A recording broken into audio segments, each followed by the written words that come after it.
What's going on, YouTube? Claic Yuzolt back again with another Final Fantasy Brave Exvius War of the Visions video, and we just got on a Saturday, got dropped the biggest patch notes that I think we've seen in a long time in the game. I'm super pumped for all these changes to be coming to the game. The game will not be the same after what comes with this, going PvP, everything like that. I have so much to talk about, so let's get into it.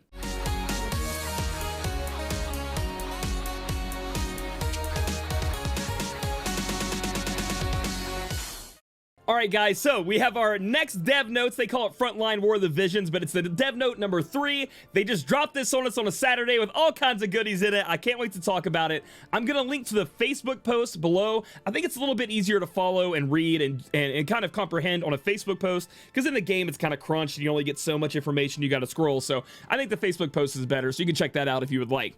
First up, they talk about raids are coming the 6th or the 10th of June. Very soon. In a few weeks, we will finally be raiding. I know we waited. We didn't get the FF14 raid because the spaghetti code messed up, and they just didn't bring it to us because it sucked in JP. We're finally getting our hands on raid, and I cannot wait to finally play it. So the way the raid's going to work is you can spawn a raid. It's kind of like the Whimsy Shop or the Chocobo Rush. I think it's average, the JP players were saying 60 energy spent, and you spawn your own raid. Now, unlike FFBE, we don't work together on a raid boss level, so like we don't work together to get the raid boss level as high as possible for rewards. You individually will have your own raid boss that you have to level up to get rewards for. So the higher you get up the raid boss, the harder it gets, but the better rewards you get from like the I guess you would say like solo reward tier list, right? Like if you get it to 65 to 75, you get X amount of items and then all of them down below. And there are some great equipment items that are in there, guys. You guys are going to have a ton of fun fighting this out. But the good news is, you can multiplayer these fights, so you can join other people's, people can join yours. There are 3 different ways you can do a raid. It can be solo, where you just take your units in and beat ass, or you can do duos, where you bring a partner, and you bring 2 units, and they bring 2 units, and you fight the raid boss. Or if the raid boss gets so tough, you really need a group of all the strongest units you can get, you can do complete multiplayer, team up, make sure you're doing the right element, the right kind of slash attack, or missile attack, whatever, so you can get those massive chains to take down those raid bosses. So it's going to be a lot of fun, and it's coming soon. I will have a whole raid boss video showing it off when it releases on the 10th, but until then, I hope that was enough of a thing to get you excited for it, because I can't wait to get the equipment. The equipment, guys, you're going to want to get your hands on as best you can, but it is going to be tough. It's going to be a challenge. Next up, they're bringing already the item exchange shop feature. So if you weren't aware of this, JP just got this recently. It allows you to exchange a lot of the stuff you need to level up jobs, awaken characters, and all kinds of good stuff like that. Even all the way up to like rainbow prisms or rainbow fragments of thoughts. Those cost quite a bit, and they're not really cost efficient to make, but it's an option. More so over, you're going to be exchanging like the fragment of thoughts that are like wind fragment of thoughts for like lightning if you need it, for example. I think it's a 2-to-1 there, so you have to sacrifice 2 winds for a lightning or 2 fires for an ice. You know, you can do whichever way. You can go sideways. Sadly, you can't take the elemental, at least in the JP version you couldn't take the elemental fragments of thoughts and make them into a rainbow. To make a rainbow, it's like 5 rainbow prisms for 1 fragment of thought, rainbow fragment of thought. That's what I'm saying. Like, that's not really where you want to do it. This is for when you're like really grinding out, you're trying to like get an X amount of things for your job level, and all you keep getting is Y. You keep getting white mage, but you really need you know, your ninja one. You need to get the ninja job thing. This is going to help with exchanging that way. You can exchange up or down. It's going to obviously, if you go down, I think it gives you, you know, it'll give you more than the up one, but it's really not cost efficient. You'll see this shop, it's not cost efficient. It's better to go sideways in all these things, but it's a great thing and quality of life that needed to be in the game, and it will help a lot of you guys out there who get frustrated because the RNG of farming these story stages are really hurting you. If you get really unlucky, you can use this shop to kind of pull yourself out of that luck and take away a little bit of that RNG. And I like how they say equivalent exchange. Nice FMA reference. Next collab, next collab, next collab. Anyway, next up they talk about the animated trailer being added in game. We already heard about this. It's an amazing trailer, little anime short, and if you haven't seen it, I highly suggest you do. Then it talks about additional improved features. First up, this is something big I'm going to discuss. Hate value is changing. The way it works right now in global, hate value always stays. It never goes down. If Engelbert is tanking, he just stands there with Vow of Love, and he just has constant 5 hate, and everybody attacks Engelbert till he dies. Now it's being changed to be much, much better than this. In my opinion, it makes diversity in PvP, so where you don't go against like a tanky Engelbert and you can't do anything about it. Hate is going to be changed in a way that if the hate stat is higher than its initial value, which everybody's initial value is 0, so let's say you go in with Vow of Love, that's +5, so it'll be up by 5. If you get attacked, it goes down by 2. So after 3 attacks, Engelbert with a Vow of Love on will lose all of his hate. So if you attack him 3 times, then your units are going to go find the squishier targets, and Engelbert is going to have to use something like Taunting Blade to get that hate back. The next thing that they've changed is if the hate stat is lower than its initial value, you get +2 when you attack. So let's say, for example, we'll scroll on down here. There are a lot of different abilities that can make your hate value lower, like Ninja's Hide, or Medina can do it where it'll be like negative hate, so nobody can hit you, right? If you have below 0, nobody can target you. So that is how it's going to change. It's going to change the meta tremendously. So you're going to have to look at things like Taunting Blade. Warrior of Light has a few different abilities where when he comes out where he can taunt people, and then we have Rain. So essentially, in a battle now, you swing at Engelbert 3 times. If he doesn't cast Taunting Blade to up his hate again, your units are going to be going elsewhere. And that's why I think the Gunner meta that I was loving on before is going to be even better now. It's going to be hit, shoot, shoot, and then they're going to go start looking for the squishies if Engelbert isn't around. Essentially, the way hate works is if there is somebody that has above 0 hate in the area, all of your units will attack it, AI-wise. Obviously, if you're controlling them, you do whatever you want.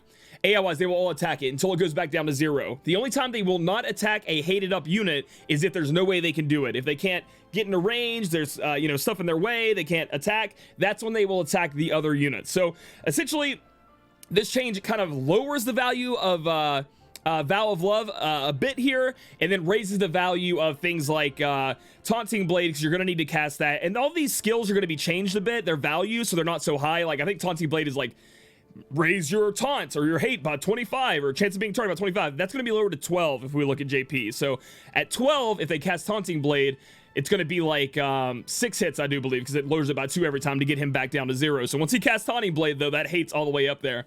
Sad part about Taunting Blade, costs a lot of AP. We'll get into more on that when it comes out, but you guys can read over this and see which of these are going to be affected. They talk about different things like it'll be harder to use magic or abilities in their casting phase on enemies that are already fallen, so they're kind of helping out the AI there. Talk about camera work speed. Bravery will not fall below 10 anymore after a battle, which is fantastic. And some units, battle voices will be implemented, which is cool. Multi-quest improvements. Auto and speed settings will be carried over when making a different room in multiplayer. Players will be able to kick members. So if you're sitting there like, time to fight the Iron Giant, and then somebody brings their level 1 Medina, you can just be like, get out, is apparently what I think that means. So that's great. I know a lot of people have been asking for that, and that's fantastic. Or somebody's AFK for like, eating a sandwich for 20 minutes and you just want to play the game, kick them out and get somebody new in there. That's a much needed thing that needs to be implemented. Guild improvements. Raising JP and bravery when entering a barracks will not be changed. However, they are finally adding the ability to either choose to up faith or low faith. We've been waiting on this for a while. We've heard about it. Essentially, you can finally raise faith in the barracks passively, so you can raise it on units you don't really care about taking into battle. And if you don't want to worry about using cheer or any of the and using Athena, you can just do it in the guild barracks, and it's a much needed change, and I'm glad it's finally coming. Next up, guild battle improvements. So if the number of stars are the same, the victor will now be the guild that has taken the greater percentage of HP of the other defensive party. I'm really unsure on this change personally. You guys can let me know in the comments below. At first it was who dealt the most damage, and now it's who dealt the greater percentage of HP. But if you're all dead, if like you both get the maximum number of stars, what is the tiebreaker there? I'm unsure on that. Battle record button being added to the guild screen. Thank you. So now we can finally check out our battle records without having to go into the guild battle screen. A button will be added on the home screen where you can go straight into guild battles. That is another great quality of life added. The offensive side is gauge information will change to the defensive party's HP percentage. That's great. Just another way. It's just easier ways and more quality of life to be able to see what's going on. And players will be able to easily select defensive members with improved visibility, which is great too. These are all great changes to make guild battles flow a little bit more smoothly. The only questionable one I see is like the tiebreaker, so maybe you guys can explain that and I'm just not getting it, and you guys are smarter than me and you guys have that up. Look at this, the thing we've been waiting for when crafting tiered equipment. So +1, +2, +3, all the way to +5. A chart will display showing the types: assault, magic, crit, barrier, shield of the items used as materials. So like I said, if you have a shield and a barrier and you want your golden armor to be shield, you will be able to select shield from the daughter pieces that you're fusing into the bigger one, and you can do that all the way up. So what you do is you craft until you find one, like you're making a sage's hat and you want dodge, you craft until you have a dodge one, and then you just keep picking dodge all the way up the pyramid until you get the one you want. And that's going to be implemented, which is great. The next change that's coming in, players will be able to sell, craft, and dismantle equipment that they are using as favorites. So if they're favorited and if it's equipped. Thank God. How many times have you gone? I know a lot of you guys are reaching out to me. You know, Claic, I have everything unequipped. I have, nothing favorited. Where's this item at? It's somewhere in your party somewhere where you can't see it. Thank God for this. You won't have to deal with that anymore. You won't have to look hours or like, I want to craft, but like, dude, I don't want to equip everything and then equip it all back. It just sounds like a hassle. They're taking that away and making it easier, which is good.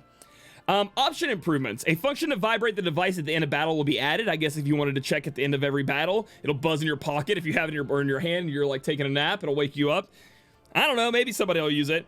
A setting to send push notifications when Chocobo Expedition items in the guild barracks have reached their maximum capacity. I'm assuming that means when Expedition items are at max, and then when barracks run out of food, you can fill that up. It kind of is weird wording there, but I think that's what that means.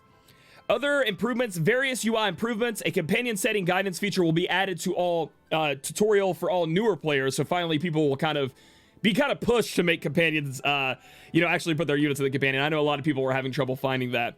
And that right there, this is what I'm talking about. I've been talking about with people.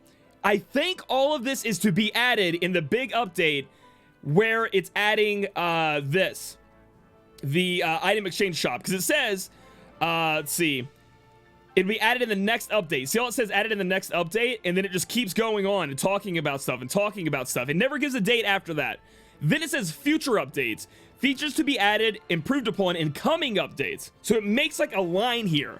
So I'm assuming, now again, when we assume, what does it do? But I'm assuming all of these features should be added in the next update. Because they make a point to say these are going to be implemented in future updates.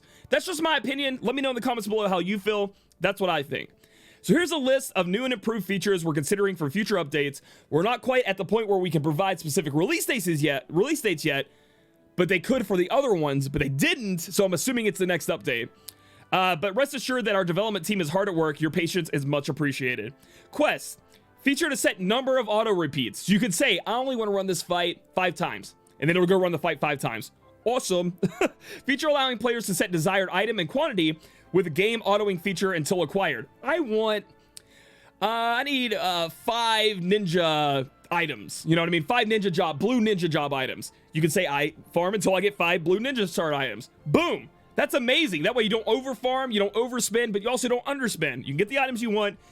It's incredible. It's incredible. Feature automatically using energy restore when energy is low. Thank goodness. If you want to farm all night, you just turn that on and it'll start using your pots as you run out of energy for you. Amazing. These are all great things. During battle, the auto speed and menu buttons will regularly be displayed.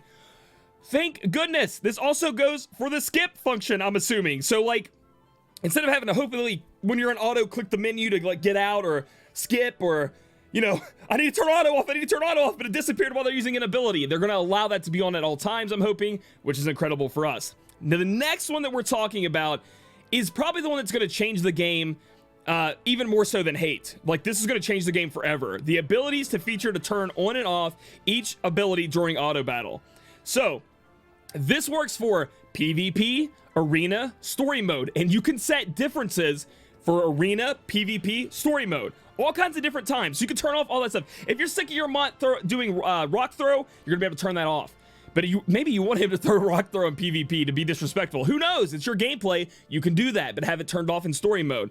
This is going to be major. It is such a headache, I know, for people right now with the AI. Once they get this implemented, the game will feel much cleaner, much better, and you can make choices to make you more unique and kind of make it play how you want instead of going, I buff, I run in the middle, I'm dead.